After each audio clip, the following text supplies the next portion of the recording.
The thing about giving away a piece of yourself is that the absence never stops speaking. 6 months after the surgery, I still woke in the night with my hand pressed to my left side, fingers tracing the ridge of scar tissue through my shirt, as though checking that the rest of me hadn't slipped away while I slept. I was 29 years old. I worked at a coffee shop called The Drowsy Poet, which was neither drowsy nor poetic, just a narrow storefront wedged between a dry cleaner and an empty retail space that had been empty for as long as anyone could remember. The espresso machine hissed and spat. The floorboards were warped near the window. The tips were bad, but my manager, a tired woman named Delia, let me take home the day-old pastries, and she never asked me questions I didn't want to answer. That was worth something. Silence, I had learned, was worth quite a lot. I don't know why I looked up when the door chimed that Tuesday afternoon. The shop was busy. The usual crowd of laptop workers nursing single cups for hours, a cluster of high school students sharing one drink between 4 of them, a man in a rumpled suit reading a newspaper at the corner table. I was making a latte, watching the milk spin into foam, and then the door opened, and I looked up and my hands forgot what they were doing. Brian walked in first. He was wearing a blue sweater I had bought him 2 Christmases ago, before everything, back when I still believed that love was a simple thing you could hold in your hands. His arm was around my sister's waist. Susan. I hadn't seen either of them since the hospital. Since the morning I woke up from surgery, groggy and nauseated from anesthesia, and found Brian's side of my room empty. No flowers, no note. Just the impression in the visitor's chair where someone had sat and then decided not to stay. Later, I learned he had been in Susan's car, driving away. Later still, I learned that they had been driving toward each other for much longer than I'd known. They didn't see me at first. They were laughing at something. Susan's head tilted back, her throat exposed, the way she always laughed when she wanted someone to notice how delighted she was. Brian guided her toward the counter, his hand at the small of her back, and I remembered how that hand had felt on my own back, remembered believing that touch meant something permanent. My coworker, a college student named Chloe with a nose ring and a quiet competence I admired, appeared at my elbow. "I can take this one," she murmured. She knew. Everyone at the shop knew, in the vague way that coworkers absorb your catastrophes without ever asking for details. Laura had a fiancé. Laura gave him a kidney. Laura doesn't have a fiancé anymore. "It's fine," I said, and I don't know why I said it. Maybe pride, maybe the perverse need to see it through, maybe something darker and more broken that wanted to pick at the wound. I stepped up to the register. "What can I get you?" Brian's face went through a complicated series of adjustments when he recognized me. Surprise, then discomfort, then something that settled into a kind of distant politeness, like I was an acquaintance from long ago whose name he couldn't quite recall. "Laura." "Hey. Hey." Susan's hand found his arm, her fingers pressing into the blue wool of my Christmas sweater. "Laura." "Oh my God, I didn't know you worked here." Her voice was bright and sharp, the way a blade is bright when it catches the light. "This is so cute. This whole place is cute." She said cute the way people say quaint when they mean small and irrelevant. I watched her take in my brown apron, the coffee stains on my sleeve, the dark circles I knew were under my eyes because I saw them every morning in the mirror and no longer bothered with concealer. I watched her measure me against herself, her pressed blouse, her expensive haircut, the diamond on her left hand that had once been on mine. "What can I get you?" I said again. "Latte for me. Large." Susan leaned against the counter. "And a black coffee for him. He has to watch his sugar now." She glanced at Brian, then back at me, a small smile playing at the corner of her mouth. "Doctor's orders. You know how it is." I knew how it was. I knew exactly how it was, because I had been the one sitting in the specialist's office when the doctor explained the dietary restrictions that would help Brian's body accept the transplant. I had been the one making careful grocery lists, researching recipes, planning how to keep him healthy. I had been the one who loved him enough to let them cut me open. I made their drinks in silence. My hands were steady. I was grateful for that. The espresso machine's noise filled the space where words might have gone, and I thought about how strange it was that I could feel this much pain and still measure shots correctly, still steam milk to the right temperature, still function as though I were a person instead of a wound. When I set the cups on the counter, Susan was already holding out a $50 bill. "Keep the change," she said, loud enough for the people nearby to hear. "Charity. Look how generous I am to the poor thing." Brian pulled out his wallet. "Susan, you don't have to." "I want to." She pressed the bill into my hand, and her touch was brief and cool, and she smiled at me with all her teeth. "Really? Keep it." They left. The bell over the door chimed, a cheerful sound, and I watched them through the window as they walked away, Brian's arm around her again, Susan leaning into him. They didn't look back. Chloe was beside me again. "You okay?" "Fine," I said. "Just fine." I finished my shift. I wiped down counters and restocked cups and smiled at customers who didn't know or care that I was held together with nothing but routine and spite.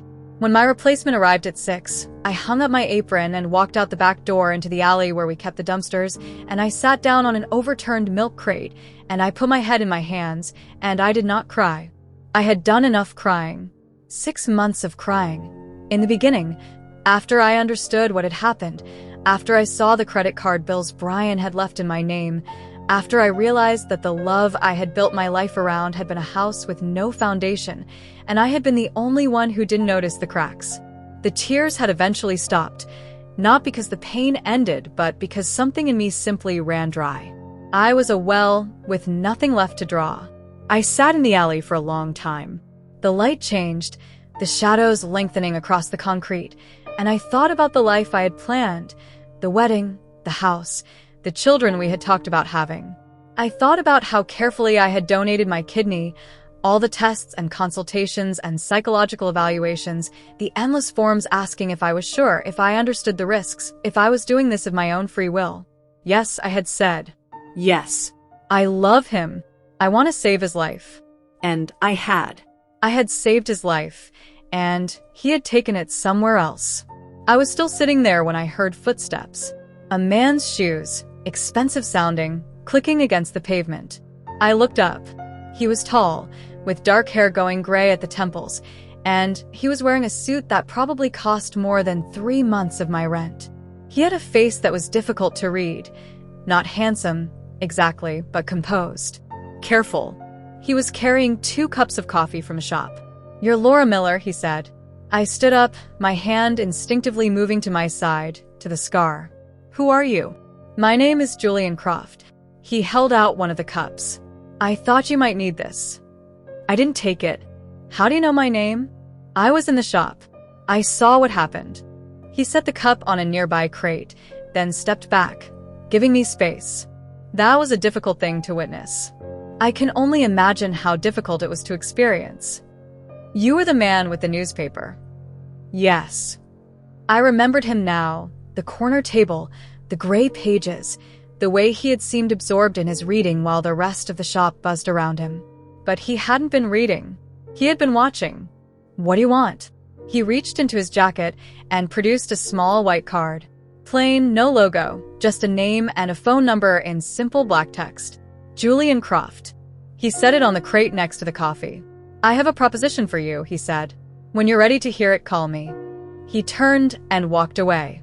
I watched him go, his footsteps fading, and then I picked up the card and turned it over in my hands. The paper was heavy, expensive. The edges were sharp. I almost threw it away. Almost dropped it in the dumpster with the day's coffee grounds and expired pastries. But something made me slip it into my pocket instead. Curiosity, maybe, or the simple human need to believe that the universe might, for once, offer something other than fresh cruelty. I took the coffee, too. It was still warm. I didn't call him. Not that night, not the next day, not the day after that. I went to work. I made lattes. I smiled my empty smile and counted my meager tips and went home to my apartment, which wasn't really an apartment so much as a room with a hot plate and a shared bathroom down the hall. The eviction notice had arrived 2 weeks ago. I was 3 months behind on rent, and my landlord's patience had finally worn through. The medical bills were the real problem. Brian had promised to handle them. It was part of our arrangement, our love, our future together. The surgery, the recovery, the follow-up care. He had excellent insurance through his family's company, and he had sworn he would take care of everything. He hadn't taken care of anything. The bills had come to me because I was the patient, because my name was on the forms, because legally I was the one who had chosen to let them cut out a piece of my body. The hospital didn't care about promises made in love. The hospital wanted its money. So did the collection agencies. So did the lawyers who sent letters threatening to garnish my wages, to put liens on any property I might own, to pursue me to the ends of the earth for the $87,000 I now owed for the privilege of saving a man who had left me for my sister. I owed money, too, to my Aunt Ruth, my father's sister, the only family I had left besides Susan. She had co-signed on my original apartment lease, back when I had a real apartment, back when I had a fiancé and a future, and the kind of credit history that came from being young and hopeful and stupid. When I couldn't pay, the landlord had gone after her. She had refinanced her little house in Deerfield to cover my debt, and now that house, the house where I had spent summers as a child, the house with the yellow door and the garden full of roses, was leveraged against my failure. I couldn't call Julian Croft. Whatever he was offering, it would come with strings, and I was already tangled in so many strings I could barely breathe. But I kept the card in my pocket, a small white rectangle that pressed against my thigh as I walked, as I worked, as I lay awake at night listening to my neighbor's television through the thin walls. On Thursday, Susan called me. I didn't answer. I let it go to voicemail, and then I sat on my narrow bed and stared at my phone and felt my heart beat too fast in my chest. When I finally played the message, her voice was strange, high and thin, with an edge of panic I had never heard from her before. Laura, it's me. I need to talk to you. Something's wrong with Brian. His levels are off. The doctors are worried about rejection. They want to run tests on you, on the donor. Please call me back. Please. I deleted the message. She called again an hour later. And again. And again.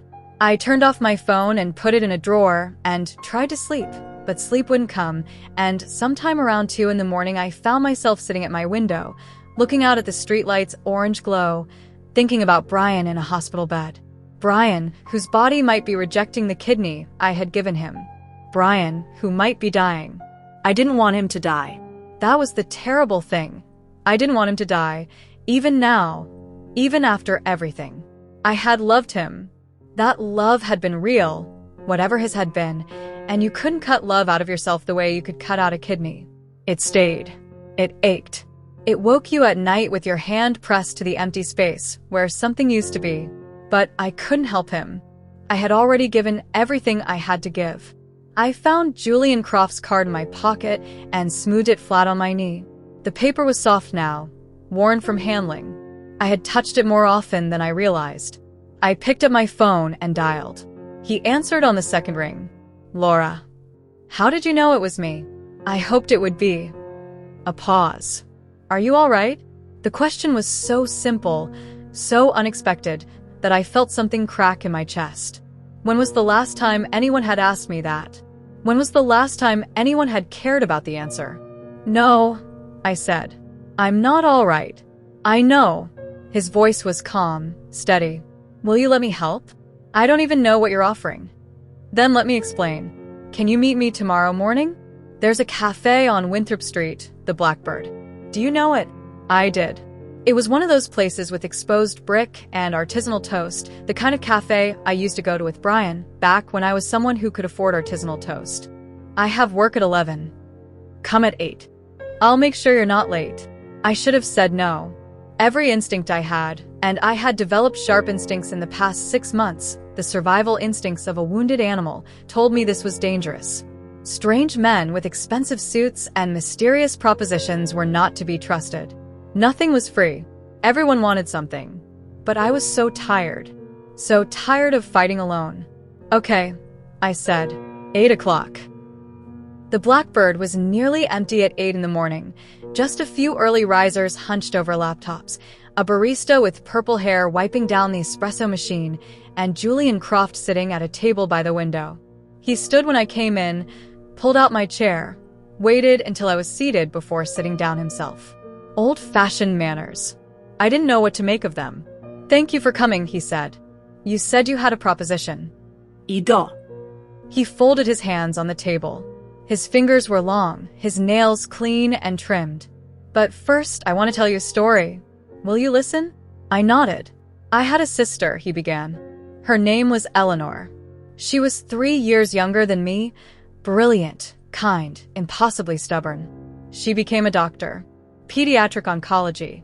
She spent her life caring for sick children, holding the hands of parents in waiting rooms, giving everything she had to people who needed her."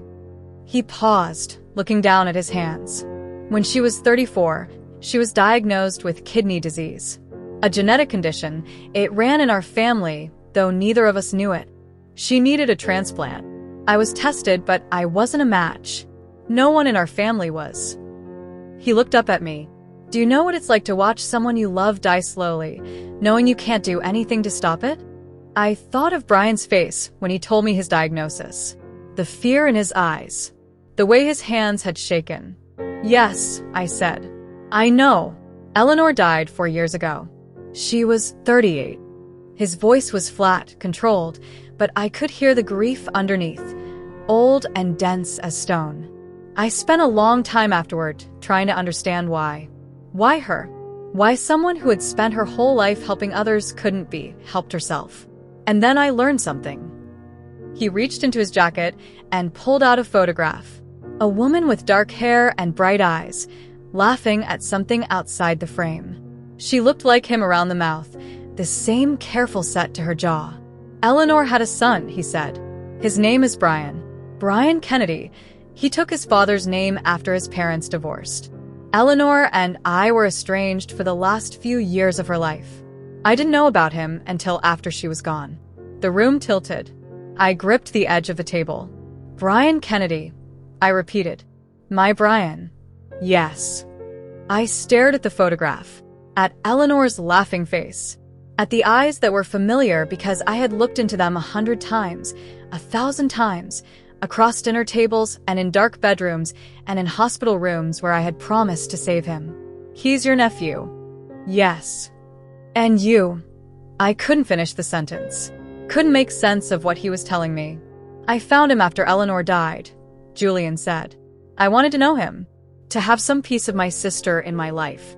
But Brian didn't want a relationship with me. He had his own family, his own life. He wanted nothing to do with the Croft name or the Croft money. So I respected his wishes. I kept my distance. I watched from afar." "You watched?" "Yes." "He met my eyes. I watched him meet you. I watched him fall in love with you. I watched him get sick, and I watched you save his life." The coffee I had ordered sat untouched in front of me. My hands were shaking too much to pick it up. "And then I watched him betray you," Julian continued, his voice hardening. "I watched your sister take what was yours. I watched them leave you with nothing.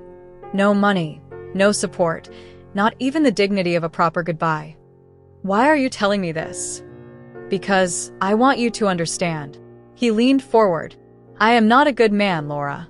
I've done things I'm not proud of, built a fortune on decisions that prioritized profit over people, made enemies, cut ties with anyone who stood in my way.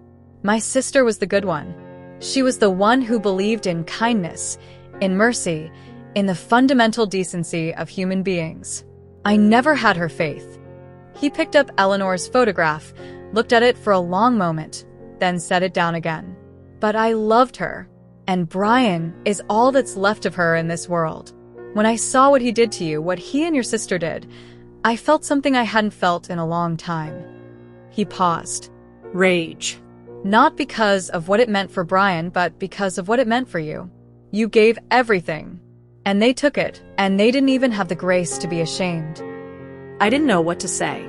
The story was too big, too strange, too tangled with my own pain to process. "What do you want from me?" I asked. "I want to make you an offer." He reached into his jacket again, this time producing a folded document. "A marriage contract. 1 year. You would be my wife in name only, separate bedrooms, separate lives, no expectations of intimacy or affection. In exchange, I will pay off all your medical debt. I will clear your aunt's house of any liens." I will provide you with a home, a salary, and complete financial independence. I stared at him. You want to marry me? I want to give you back what was taken from you. He unfolded the document and slid it across the table. Call it guilt. Call it penance. Call it whatever you like. My nephew's happiness came at your expense, and that debt falls to me. That's insane. Probably. A flicker of something amusement? Sadness crossed his face. But sanity has never been my strong suit. Will you consider it? I looked down at the contract. Dense paragraphs of legal language, dollar amounts with too many zeros, clauses and subclauses that I couldn't begin to parse. At the bottom, 2 signature lines. His name was already on one of them. Why marriage? I asked. Why not just give me the money? Because I need something too. He sighed, and for a moment he looked tired in a way I recognized, the bone-deep exhaustion of carrying weight for too long. I have a board of directors who have been pressuring me to settle down. A wife would satisfy them, at least temporarily. And he hesitated. I don't trust easily. I don't let people close. But I watched you, Laura. For months, I watched how you handled your devastation. With grace, with dignity, with a refusal to let it destroy you. You're not the kind of person who would take advantage. You're not the kind of person who would scheme or manipulate or betray. You don't know me. I know enough. He stood up. Take the contract. Read it.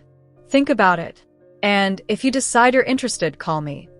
He left money on the table for the coffee and walked out. I sat there for a long time, the document in front of me, Eleanor's photograph face down beside my untouched cup. Outside, the sun was climbing higher, burning off the morning fog, and people were starting to fill the sidewalks. Ordinary people with ordinary lives, heading to ordinary jobs, unaware that the world was strange and terrible and sometimes offered you bargains that made no sense. I folded the contract and put it in my bag. Then I went to work. For 3 days, I carried the contract everywhere. I read it on my lunch breaks, in the back room of the drowsy poet, surrounded by boxes of coffee beans and the distant hiss of the espresso machine. I read it at night, in my narrow bed, by the light of my phone. I read it until I had memorized the key clauses, until the legal language started to feel like a second tongue. The terms were clear. 1 year of marriage, beginning from the date of signing. Separate residences within a shared property. I would have my own wing of his house, my own entrance, my own life. No physical contact required. No public performances of affection. All I had to do was exist, show up at occasional events, allow my name to be linked with his, be Mrs. Croft on paper. In exchange, $87,000 in medical debt erased. My aunt's house, paid off in full. A salary of $10,000 per month deposited into an account in my name. Health insurance. A car. Access to a team of lawyers who would ensure that Brian and Susan could never pursue me for anything ever again. It was too much. Too generous. There had to be a catch, some clause buried in the fine print, some trap waiting to spring. But no matter how many times I read the document, I couldn't find it. The language was straightforward, the terms were clear, and Julian's signature sat at the bottom like a dare. On Thursday night, I made my decision. I called him. Yes, I said, when he answered. I'll do it, but I have conditions. Name them. I want a lawyer of my own to review the contract. Someone you don't know, someone you haven't paid for. Of course. I want it in writing that my aunt is protected. If anything happens, if you change your mind, if the marriage falls apart, if anything goes wrong, she keeps her house. No matter what. Done. And I want to understand why. I gripped the phone tighter. I've read every word of this contract, and it doesn't make sense. You're offering me a fortune to do almost nothing. You say it's guilt, but guilt doesn't cost this much. What aren't you telling me? Silence on the line. I could hear him breathing, slow and measured. Brian is sick again, he said finally. The kidney isn't functioning as well as the doctors hoped. There may be complications down the road, rejections, infections, the need for further intervention. If that happens, the medical team will want access to you. Tests. Donations. Possibly more. My stomach dropped. You want to keep me close, in case he needs more of me. No. His voice was sharp. That's exactly what I don't want. I'm telling you this because you deserve to know the full picture. But Laura, the contract protects you. Read it again. Clause 7, subsection B. You have complete autonomy over your medical decisions. No one, not me, not Brian, not anyone, can compel you to undergo any procedure without your explicit, written, freely given consent. I pulled the contract out and found the clause. He was right. It was there in black and white, ironclad language that would hold up in any court. Then why tell me at all? Because I'm not my nephew. His voice was quiet now, tired. I don't lie to people I respect. I don't hide the ugly parts of the picture, so they'll make the choice I want. You're walking into this with your eyes open, Laura. That's the only way it works. I sat with that for a moment. Outside my window, a car alarm was going off. The same car alarm that went off every night around this time, a familiar annoyance that had become almost comforting in its predictability. Okay, I said. I'll have my lawyer look at the contract. If she says it's legitimate, we have a deal. Thank you, Laura. Don't thank me yet. I hung up before he could respond. My lawyer was a woman named Margaret Chen, a friend of my aunt's who specialized in family law and had a reputation for being ruthless in negotiations. I couldn't afford her normal rates, but when I explained the situation, the contract, the billionaire, the impossible offer, she agreed to review it pro bono. This is either the strangest act of charity I've ever seen, she told me, 2 days later, sitting across from me in her cramped office downtown, or a very elaborate trap. I've been over it 3 times, and I can't find the trap. It's legitimate? It's more than legitimate. It's generous to the point of absurdity. She tapped her pen against the stack of papers. The autonomy clause alone would never hold up in a normal prenup. No court would enforce a provision that gives one spouse complete veto power over anything. But here, it's clear-cut. You're protected, your aunt's protected, and there's no mechanism for him to modify the terms without your explicit consent. So, I should sign it. Margaret leaned back in her chair. That's not for me to say. What I can tell you is that the contract does what it claims to do. Whether you should tie yourself to a man you barely know, for reasons you don't fully understand, that's a question for you. I signed it that afternoon. Margaret witnessed. And 3 days later, in a quiet ceremony at the county clerk's office, Julian Croft and I were married. His house was nothing like I expected. I had imagined something cold and modern. Glass walls, sharp angles, the kind of architecture that announces wealth without apology. Instead, the car pulled up to an old stone manor at the end of a long, tree-lined drive, its walls covered in ivy, its windows glowing with warm light against the gray October sky. This was my grandmother's house, Julian said, as we walked up the path. She left it to Eleanor. Eleanor left it to me. He opened the heavy wooden door. I've never been able to bring myself to change anything. Inside, the house was full of shadows and old books. Dark wood paneling, worn Persian rugs, shelves that climbed to the ceiling and spilled over with volumes whose spines were soft with age. It smelled like dust and lemon polish and something else, something harder to name, history maybe. The weight of lives that had been lived here. He showed me to my rooms, a suite on the east wing with a bedroom, a sitting room, and a bathroom with a clawfoot tub. The furniture was antique but comfortable, the bed piled high with quilts, the windows looking out over a garden that was brown and sleeping in the autumn chill. These were Eleanor's rooms. When she stayed here, he said, if that's uncomfortable, I can have them redone. No. I ran my hand over the bedpost, worn smooth by years of touch. It's fine. I'll be in the West Wing. There's a shared kitchen and library, but otherwise, you have complete privacy. Mrs. Huang, the housekeeper, comes 3 times a week. She'll stock whatever food you like. Thank you. He nodded, and for a moment we stood there in silence, 2 strangers bound by a contract, surrounded by a dead woman's things. Then he turned and walked away, and I was alone. The first week was strange. I wandered the house like a ghost, learning its geography. The library with its leather chairs and its smell of old paper. The kitchen with its copper pots and its window overlooking the garden. The small sitting room where Eleanor's medical textbooks still lined the shelves, her notes still tucked inside the margins. I found photographs everywhere. Eleanor as a child, gap-toothed and grinning. Eleanor in her white coat, stethoscope around her neck. Eleanor with a baby in her arms, a baby who would grow up to be Brian. I studied her face, tried to understand the woman who had raised him, who had shaped him into someone capable of what he'd done. But the photographs only showed her kindness, her warmth, the crinkle of laugh lines around her eyes. Whatever darkness was in Brian, it hadn't come from her. Julian and I rarely saw each other. He left early for work and came back late. I heard his car in the drive sometimes, well after midnight, and saw his light on in the West Wing when I couldn't sleep. When we did cross paths in the kitchen in the library, we were polite, careful, two people navigating an arrangement neither of us fully understood.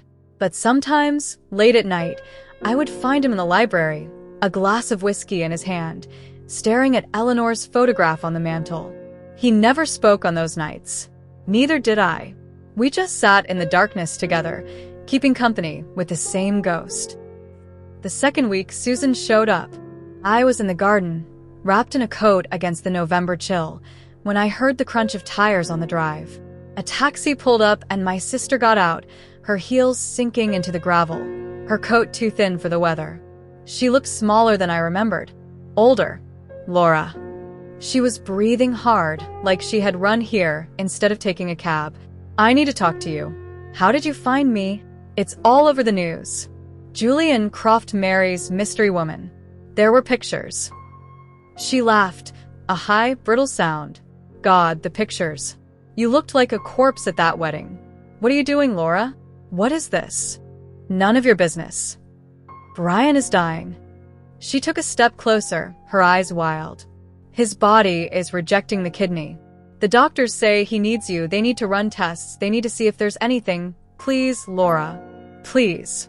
I looked at my sister. At the face that was almost my face. The features that were almost my features. We were twins, but we had never been identical. Susan was sharper where I was soft, brighter where I was quiet. Growing up, I had admired her. Envied her, even. She had a way of taking up space that I could never manage. A confidence that made people notice her, want her, choose her. She had taken so much from me, and she was still asking for more. No, I said. Her face crumpled. Laura. I gave him my kidney. I gave him everything I had. I was surprised by how calm my voice was. How steady. And you took him anyway. You didn't even wait until I was out of the hospital. I know, and I'm sorry. You're not sorry. You're scared. I stepped back, putting distance between us. You're scared because he's sick again, and you might lose him, and then what will you have? Nothing. Just like me. That's not fair. Fair. The word tasted bitter in my mouth. You want to talk to me about fair? He's going to die, Laura. Then let him die. The words hung in the air between us. Susan stared at me, her mouth open, and I saw something shift in her eyes. Shock. Yes, but something else too. Something that looked almost like recognition. You don't mean that, she said.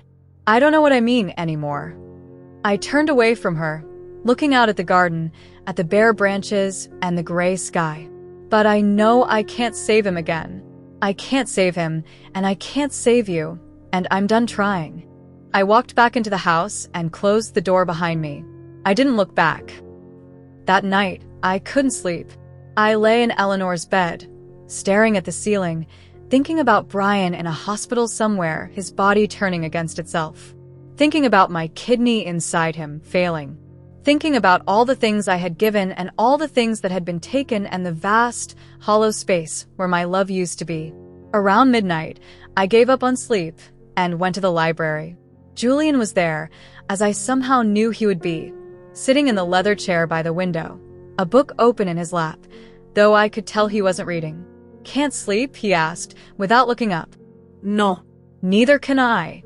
He closed the book and set it aside. Sit down, Laura. There's something I need to tell you. I sat in the chair across from him. The fire was low, casting long shadows across the room, making his face difficult to read. "Your sister came today," he said. "It wasn't a question. You saw." "I see most things that happen on this property." He picked up his whiskey glass, swirled the amber liquid. "What did she want?" "Brian. She says he's dying. She wants me to help." "And will you?" I looked at him, at his careful face, his guarded eyes. "You tell me. You said you needed to tell me something. Is this about Brian? About what you really want from me?" He was quiet for a long moment. When he spoke, his voice was different, lower, rougher, as though the words were being dragged out of him against his will. "I told you I wasn't a good man. I want you to understand what that means." He set down the glass. "When Eleanor died, I was destroyed. She was the only person in the world I truly loved, and she was gone, and I couldn't do anything to stop it. For a year, I barely functioned. I drank too much. I made bad decisions. I pushed away everyone who tried to help. Grief does that to people." This was more than grief. He stood up and walked to the window, his back to me. I became obsessed with the idea that I could have saved her. If I had found a donor sooner, if I had thrown more money at the problem, if I had been less concerned with respecting her wishes and more concerned with keeping her alive. I convinced myself that her death was my failure. It wasn't. I know that now. But back then I needed someone to blame. And when I couldn't blame myself anymore, I started looking for other targets. He turned to face me. I hired investigators. I tracked down everyone who had ever been tested as a potential donor and ruled out. I looked at their lives, their choices, their reasons for saying no. I judged them. I hated them. My stomach tightened. "Julian. And then I found you." He said it flatly, without emotion. "You were tested as a potential match for Eleanor 3 years before she died. You were in the registry. But you were ruled out, not because you were compatible, but because of a clerical error. Someone transposed a number on your blood work. By the time anyone caught the mistake, Eleanor was gone." The room went very still. I could hear my own heartbeat, loud in my ears.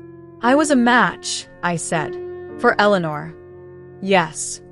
And no one told me. No one knew. The error was buried in paperwork. I only found it because I was looking, because I was tearing apart every file, every record, trying to understand what went wrong." He came back to his chair and sat down heavily, like a man who had been carrying something too long. "When I found you, I didn't know what to do with the information. You had never known Eleanor. You had never even been contacted about the match. It wasn't your fault. But you watched me anyway." "Yes." He met my eyes. I told myself I was just curious.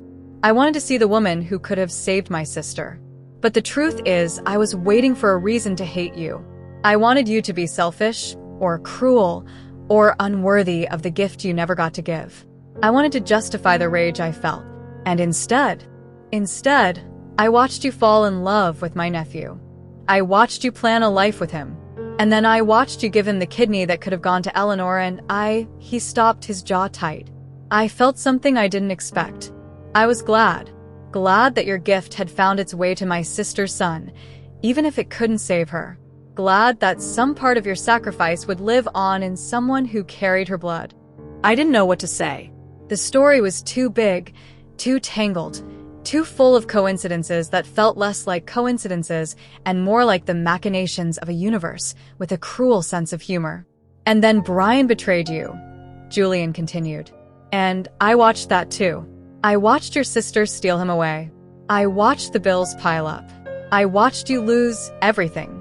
His voice hardened, and I decided that I was done watching. "The coffee shop," I said. "That wasn't an accident." "No." "I had been following you for weeks, trying to work up the courage to approach you. When I saw them come in, Brian and Susan, I knew it was time." "So this whole thing, the marriage, the contract, all of it, it's because you feel guilty? Because a clerical error meant I couldn't save your sister?" "Partly." He leaned forward, his elbows on his knees. "But it's more than that. When I watched you with Brian, I saw something I recognized. I saw someone who gave everything for love and got nothing in return. I saw someone who was being consumed by their own generosity. Eleanor was like that. She gave and gave until there was nothing left, and then she gave some more. It killed her, Laura. Not the kidney disease, that was just the mechanism. What killed her was her inability to ask for anything for herself. His eyes were bright in the firelight, and I realized with a shock that there were tears in them. I couldn't save Eleanor. I couldn't even save her from herself. But when I saw you, when I saw what they were doing to you, I thought maybe I could save you instead. Maybe that would mean something. Maybe that would be enough to make up for all the ways I failed her. We sat in silence for a long time. The fire crackled and popped. Outside, the wind moved through the trees, a soft, sighing sound. That's a lot to put on a stranger, I finally said. I know. I'm not Eleanor. I can't be her replacement. I know that too. He wiped his eyes with the back of his hand, a surprisingly vulnerable gesture. I'm not asking you to be. I'm just asking you to let me help. To let me do something right for once, instead of something expedient. I thought about the contract in my bedside drawer, the signature at the bottom, the year of my life I had signed away. I thought about the debt that was gone, the weight that had been lifted, the way I had slept through the night for the first time in months after I moved into this house. There's something else, I said. Something you're still not telling me. He looked at me sharply. What makes you say that? Because I know what guilt looks like. I've been marinating in it for 6 months. I leaned forward to match his posture, close enough now to see the lines around his eyes, the gray in his hair. Guilt makes you want to confess. It makes you want to be punished. But it doesn't make you give away millions of dollars to someone you've never met. What else is there, Julian? What aren't you saying? For a long moment, I thought he wasn't going to answer. Then he stood up and walked to the bookshelf, pulled down a heavy leather volume and opened it. Inside, hidden in a hollow carved into the pages, was a letter. He handed it to me. The paper was old, soft with handling. The handwriting was elegant but shaky, the script of someone whose hands had grown uncertain. Eleanor wrote that a week before she died, he said. I've read it 1,000 times. I know every word by heart. I unfolded the letter and began to read. Dear Julian, asterisk if you're reading this, I'm gone. I'm sorry, I know how much you hate that word, how much you hate apologies in general. You've always believed that actions matter more than words. I hope the action of writing this letter counts for something. Asterisk. Asterisk, I know you. I know what you'll do when I'm gone. You'll blame yourself. You'll tear apart every decision, every delay, every moment when you think you could have done more. And then, when you run out of ways to blame yourself, you'll start looking for someone else to blame. You'll find the donors who said no. You'll find the doctors who couldn't work miracles.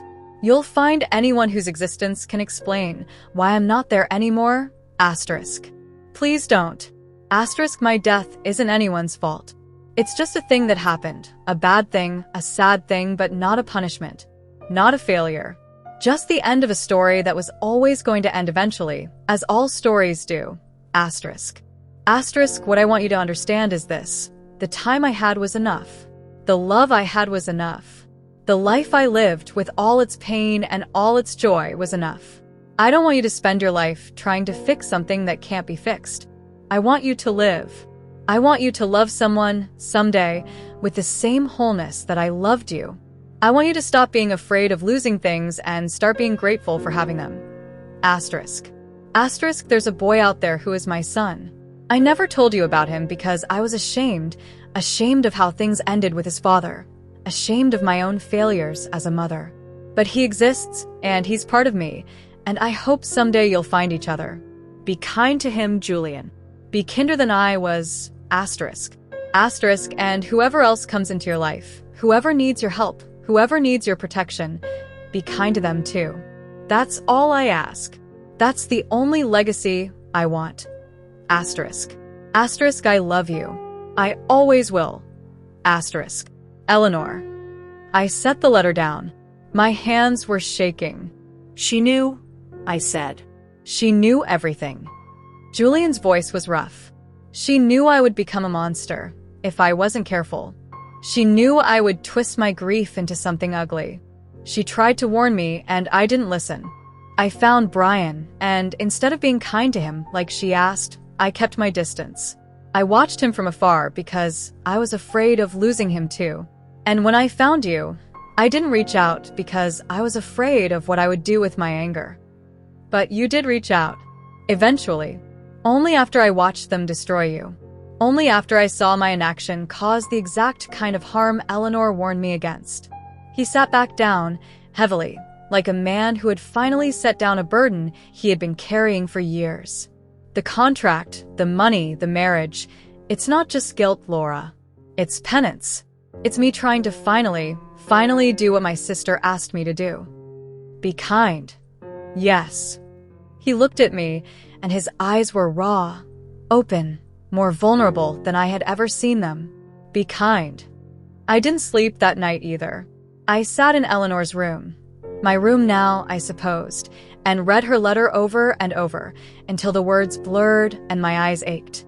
I thought about the woman who had written it, who had known she was dying and had spent her last days worrying about her brother, about the darkness she could see waiting for him. I thought about the clerical error that had kept me from saving her. One transposed number. One moment of carelessness by someone whose name I would never know.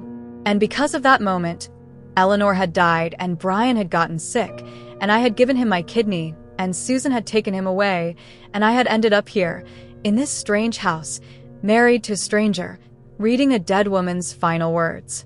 Was it fate? Was it chance? Was it the universe's way of balancing some cosmic ledger I couldn't see? I didn't know. I wasn't sure it mattered. What mattered was what I did next. In the morning, I found Julian in the kitchen, making coffee. He looked like he hadn't slept either, dark circles under his eyes, a tightness around his mouth. He handed me a cup without a word. I've been thinking, I said, about Brian, about Susan, about all of it. I wrapped my hands around the warm mug.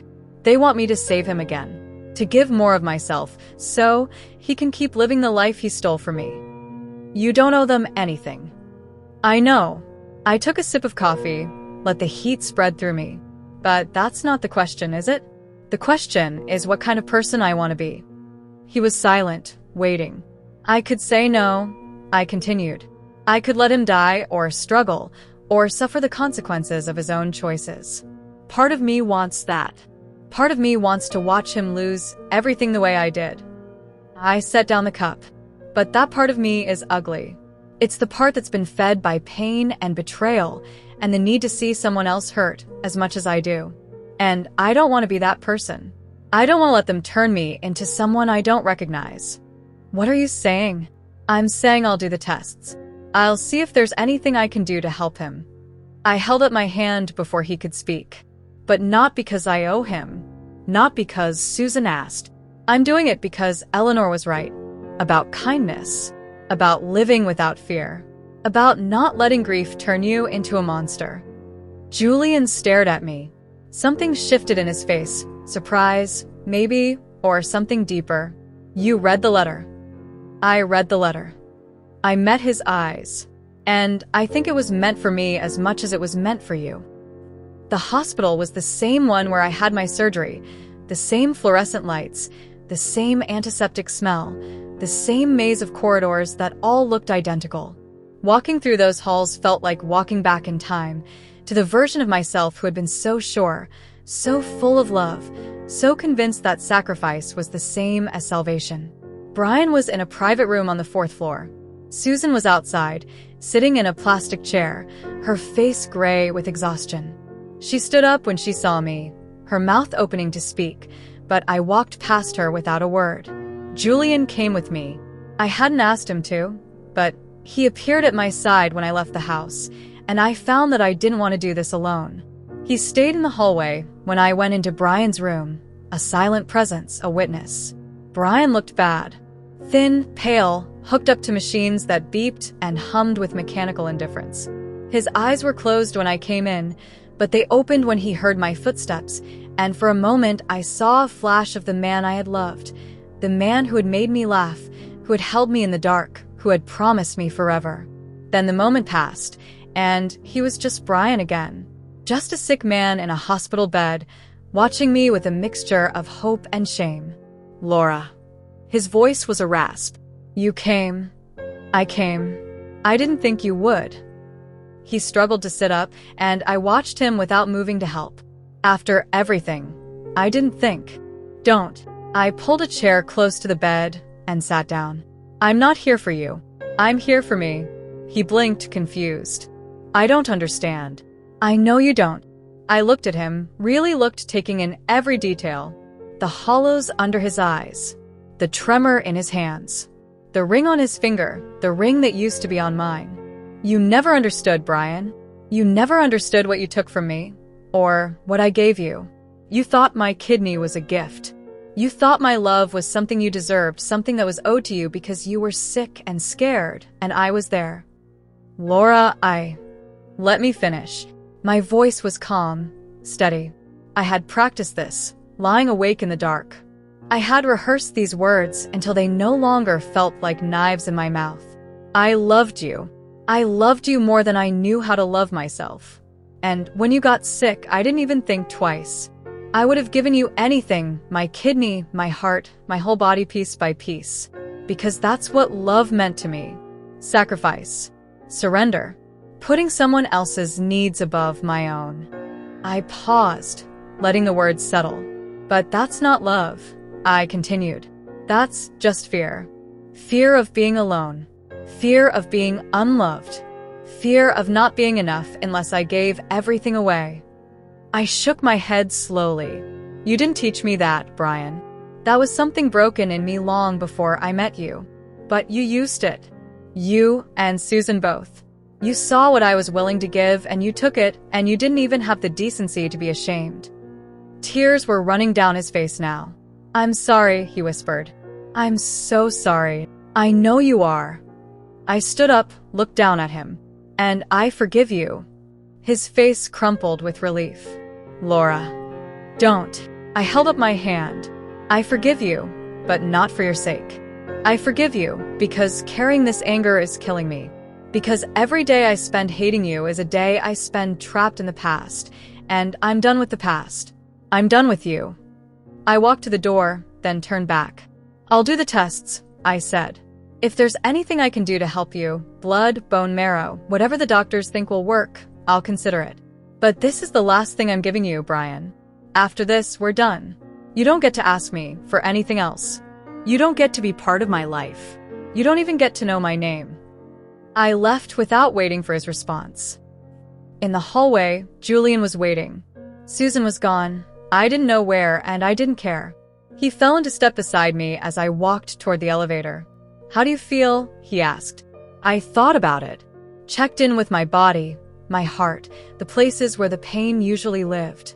And I realized, with something like wonder, that they were quiet. Not healed, not yet, maybe not ever, but quiet. Still, like a lake after a storm, when the waves have finally stopped. Free, I said. I feel free. The tests took 3 days. Blood draws and scans and consultations with specialists who looked at me like I was a puzzle to be solved. Julian stayed at the hospital the entire time, sitting in waiting rooms, bringing me coffee and sandwiches from the cafeteria. We didn't talk much. There wasn't much to say, but his presence was a comfort, a steady warmth against the cold efficiency of the medical machinery. On the 3rd day, the doctor called us into her office. She was a small woman with gray hair and kind eyes, and she looked at me with a respect I wasn't used to receiving from medical professionals. You're a remarkable match for Brian, she said. Your tissue compatibility is exceptional, better than most siblings. If you're willing to donate bone marrow, there's a strong chance it could help his body accept the transplanted kidney and halt the rejection process. What are the risks? Julian asked. The procedure itself is relatively safe. Some pain, some recovery time, a small risk of infection. She looked at me. But I want to be clear, Laura, this is your choice. Your body, your decision. No one can compel you to do this. I know. I thought about the contract in Julian's house, the clause about medical autonomy. I thought about Eleanor's letter, about kindness, about the person I wanted to be. I'll do it. The doctor nodded, unsurprised. We can schedule the procedure for next week. I'll have the paperwork sent to your lawyer. When we left the office, Julian stopped me in the hallway. His face was troubled. You don't have to do this, he said. After everything he did to you. I know I don't have to. I looked at him, at this strange man who had inserted himself into my life for reasons I was only beginning to understand. But I want to, not for him, for me. I touched the scar on my side, the ridge of tissue that had become so familiar. I've spent 6 months defining myself by what was taken from me. The kidney, the love, the future I thought I was going to have. But that's not who I am. I'm not just a collection of losses. I'm a person who chooses to be kind, even when it's hard, even when it costs me something. Eleanor would have liked you, he said softly. I wish I could have known her. So do I. We stood there for a moment, in the fluorescent glare of the hospital hallway, and something passed between us. Not love, not yet, but the possibility of it. A door opening onto a room I hadn't known existed. Come on, he said finally. Let's go home. The bone marrow donation was harder than I expected. Not the procedure itself, that was over quickly, a blur of anesthesia and needles and the strange sensation of being harvested, but the recovery. My body ached in places I didn't know could ache. I spent a week in bed, watching the winter light move across Eleanor's ceiling, thinking about cells and blood and the strange alchemy by which we can give parts of ourselves to others. Julian took care of me. Not in any dramatic way. He didn't bring me flowers or make grand declarations, but in small, steady gestures that meant more than he probably knew. A glass of water on my nightstand. A book he thought I might like. A fire lit in the sitting room when I was well enough to come downstairs. We talked more during those weeks than we had in all the time before. He told me about his childhood, about growing up in a family that valued money above all else, about finding his only solace in his relationship with Eleanor.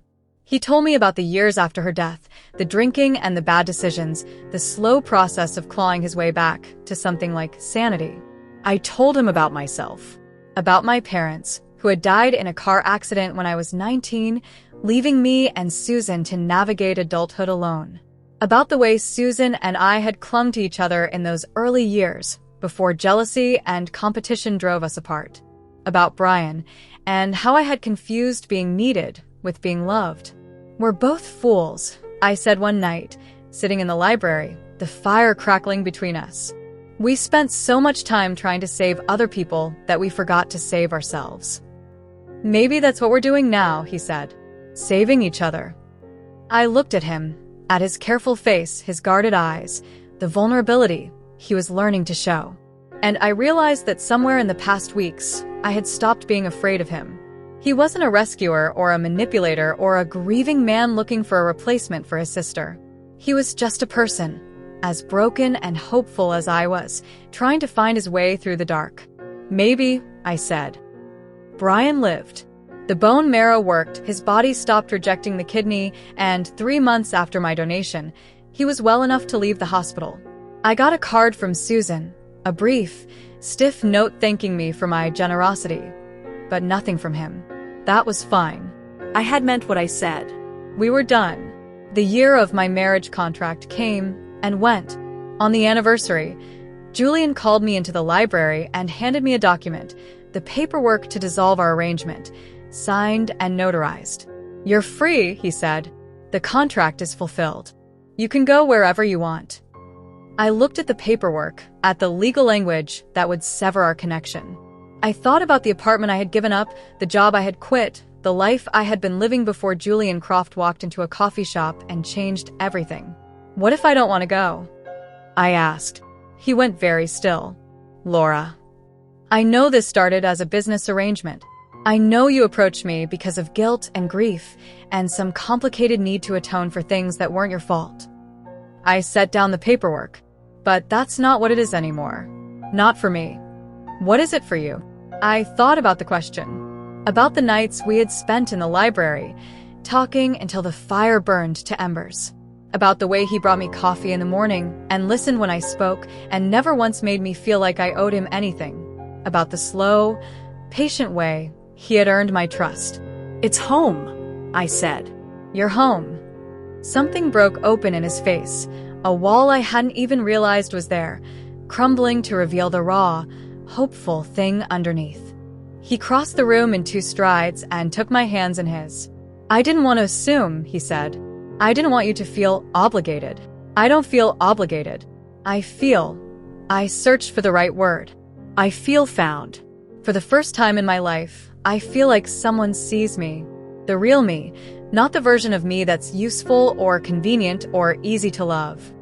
He lifted my hands to his lips and kissed them, a gesture so tender it made my throat tight. "I love you," he said.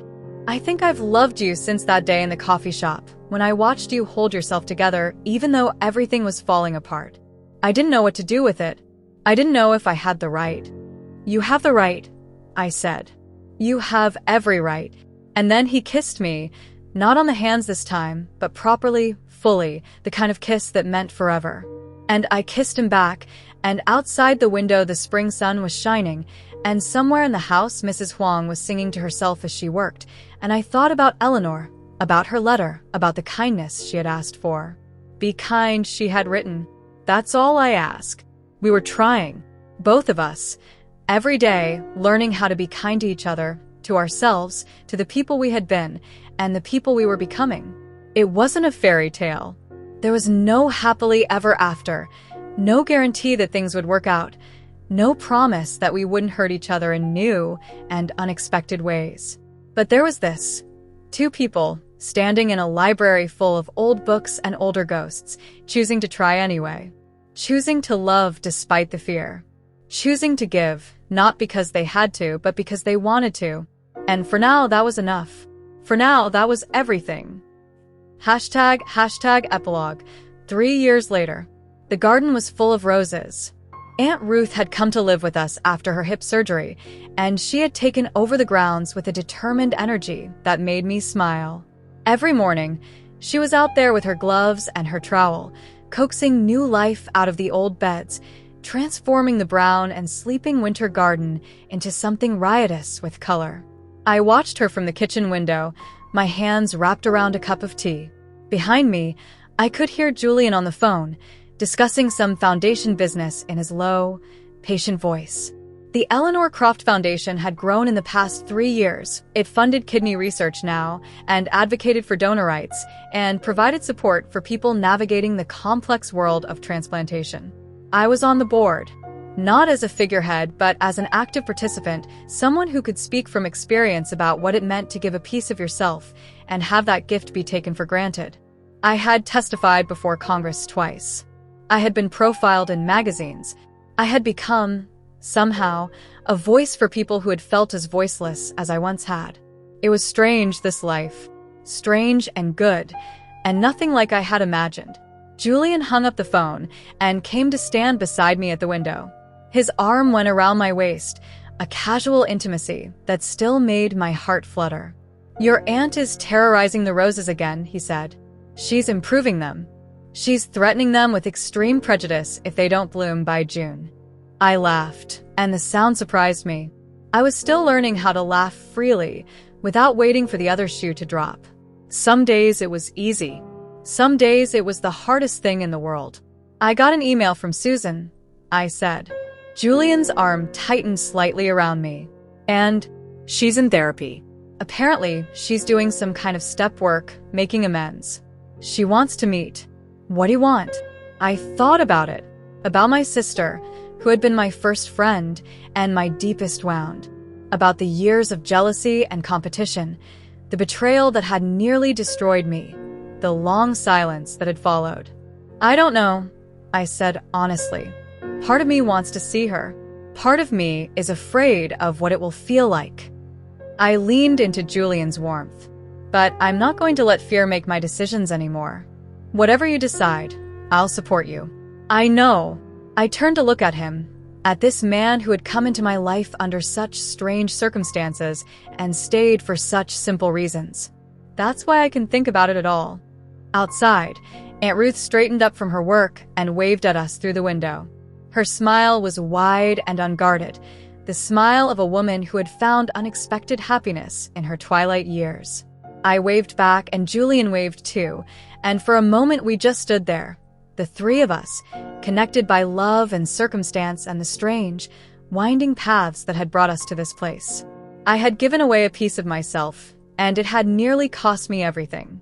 But in the end, the wound had healed. The scar was still there, would always be there, but it no longer hurt to touch it. It was just a mark, a record of something that had happened, a reminder that I had survived. And survival, I had learned, was not about escaping pain. It was about finding the courage to stay open, even when openness had cost you before. It was about choosing kindness, again and again, even when the world made cruelty so much easier. Eleanor had known that. She had written it in her letter, had tried to teach it to her brother from beyond the grave. And now, finally, we were both beginning to understand. The weight of what we give is never lost. It just changes form, moves through the world, finds its way to places we never expected. My kidney was in Brian, keeping him alive. My love was here, in this house, in this family I had built from broken pieces. And my future, my real future, the one I had chosen for myself, was just beginning. I turned away from the window, took Julian's hand, and walked into the morning light.